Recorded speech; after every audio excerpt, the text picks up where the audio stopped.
Hello, my name is Sharon and I'm the librarian at the West Branch of the Vigo County Public Library. Today we are going to make some homemade hot chocolate mix to fit in with the library's theme of Hygge. It's a Danish concept of wellness and self-care and comfort. So, first thing we're going to do is pour the ingredients into a bowl. I have here some confectioner sugar. And if you are picky about texture, I would sift it in there, but you certainly don't have to.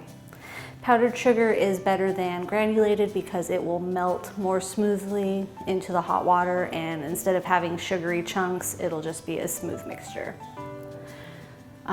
We're using dried milk. You don't have to. You can use normal wet milk when you make the mix, but I find that it just adds an extra level of milkiness and creaminess to it. Right, and then powdered cocoa. This is Dutch process, but in the end it doesn't matter. It is a flavor preference. Right, we're just going to whisk that all together. And once you have that well mixed, you get a beautiful cinnamony brown color. And then when you're ready to make your hot chocolate, it depends on how chocolatey you like it. I find that 3 tablespoons to 8 ounces of hot water or hot milk works really well for me. And of course, if you do too much, then it doesn't combine with the hot water very well and you get kind of a sludge. But maybe 3-4 tablespoons should be perfect. So then if you really want to jazz it up, you can add almost anything. This is just 3 basic ingredients. But if you want to do a kind of Mexican hot chocolate inspiration, add a couple pinches of cayenne pepper and a couple, maybe a teaspoon of cinnamon.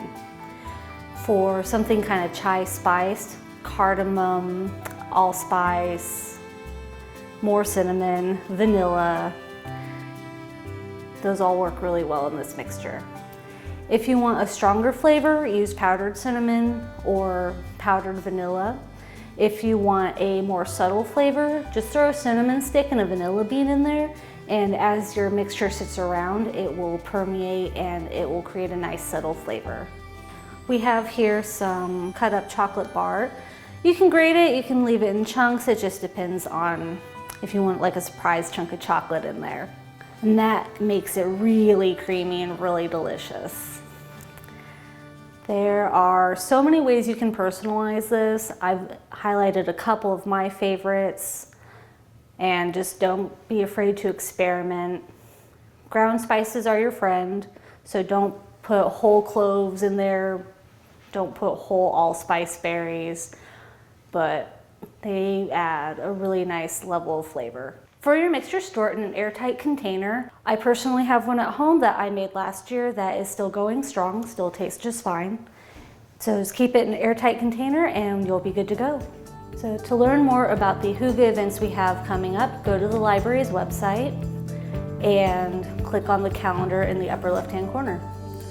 At the West Branch, we are going to do pillows, sewing a pillowcase, and candle making, and have a cozy space set up for people to come and relax. But be sure to check the calendar for exact dates and times.